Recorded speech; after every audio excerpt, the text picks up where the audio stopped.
So now we're going to take a look at markers and memory locates in Pro Tools. So the first thing I'm going to need to do is to add markers to my rulers. Here we go. It's fairly straightforward to set markers. All I need to do is to click on my timeline and then I can press the plus button. Let's call this one guitar start.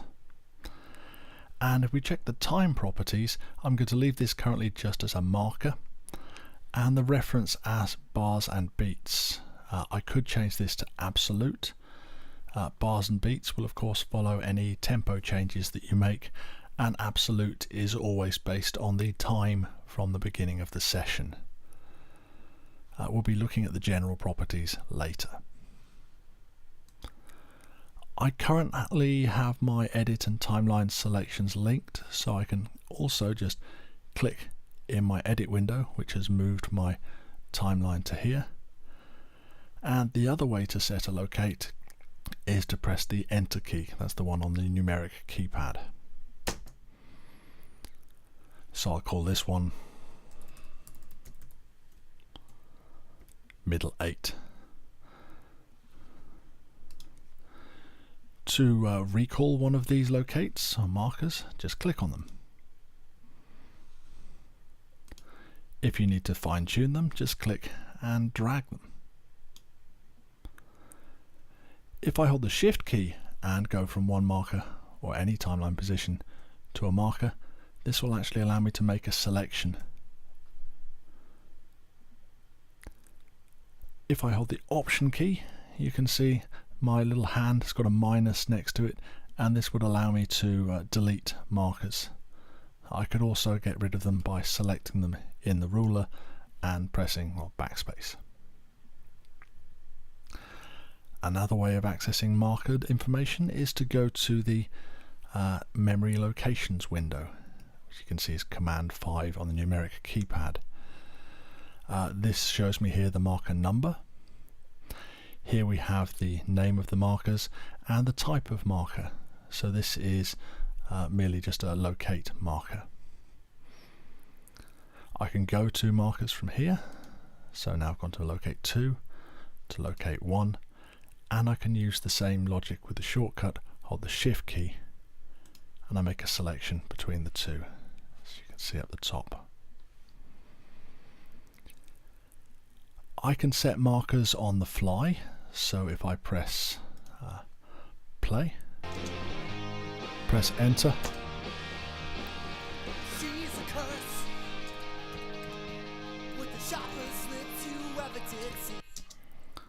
and let's just fine tune the position of that.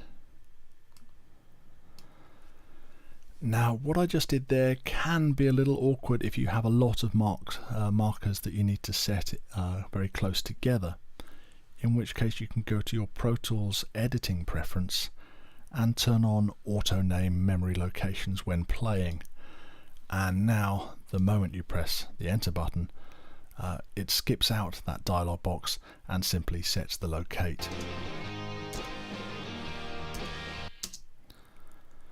Okay, so I've just set a markers 4 and 5, we can see here and here, and I can get rid of these by holding the option key, and you can see I get an eraser side down pencil, and I can click on them from the memory location window. A couple of other things I can show you while you're here. We could decide to only see types of markers. We can add main counter and sub counter to the memory locations window. It takes up more screen estate, but now you can actually see the time position that it's at. Let's hide that. We also have the option down here of export markers as text. And I'll do markers, and I'll show you plugin list as well.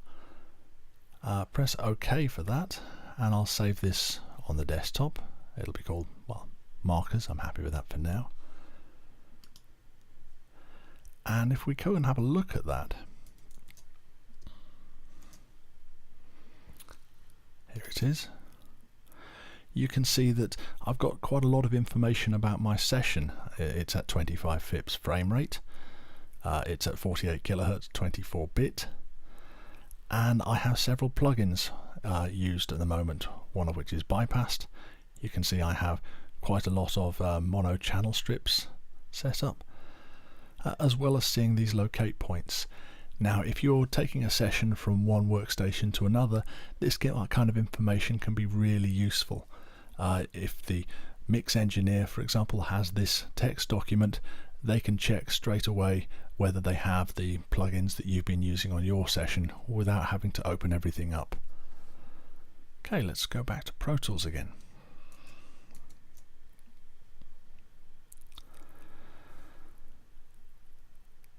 So let's have a look at the other types of options for markers. If I select this guitar part here, and I'm actually going to change my track height and zoom amount. Now I'm going to press the Enter key. So this is going to be some kind of reverse guitar. And I'd like this to be a selection marker. I can add to this my zoom settings.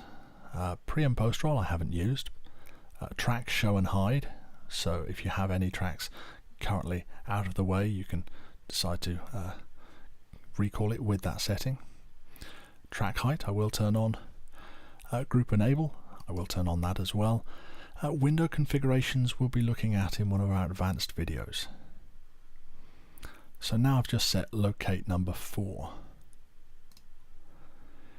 This will of course appear here, so we can see the type of locate. It's a timeline selection or edit selection.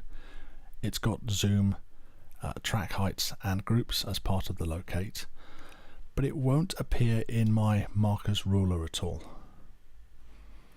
So I'll show you another way to recall locations without using either this window or by clicking on here. Let me zoom back out for a moment, change my track heights and my zoom amount to be able to see the entire session. Now to recall a locate, I press the full stop button or the period on the numeric keypad. I dial in the number of the locate that I want, and then I press the full stop again. So in this case here, 0.4 point. And this has recalled my session as it was. I need to scroll down to be able to see my reverse part. Here it is. And it's done the track heights, it's done the zoom amount, and made my selection.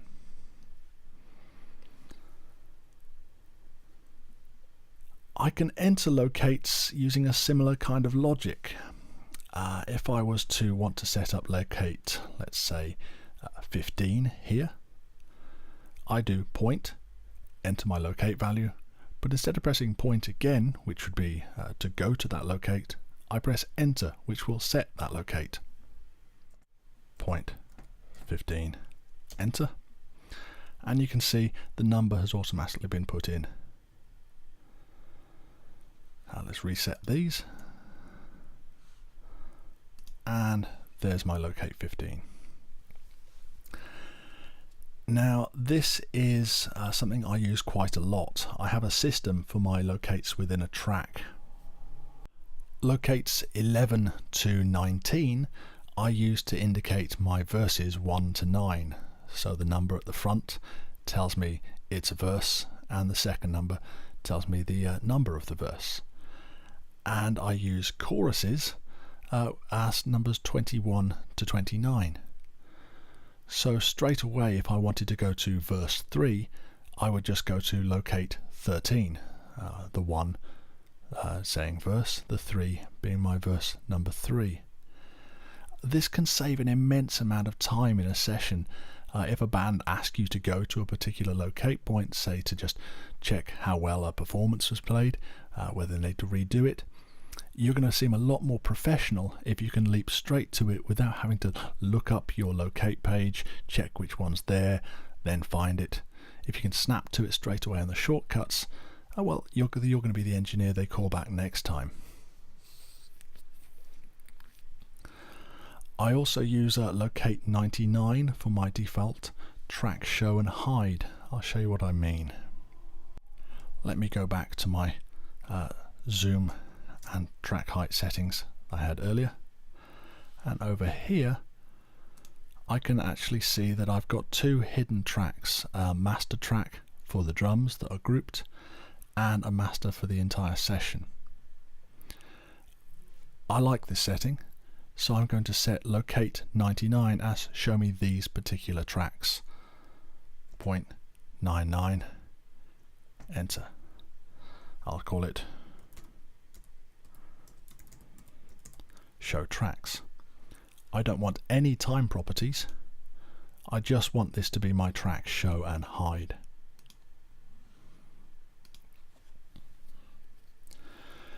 Now here's another useful feature.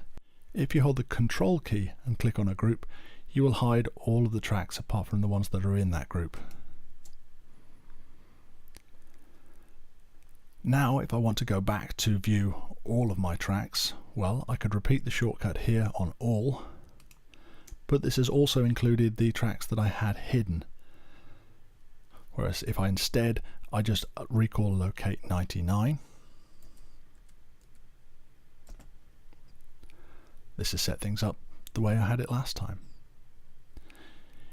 If I do add additional tracks to my session, I can overwrite a locate 99 quite easily.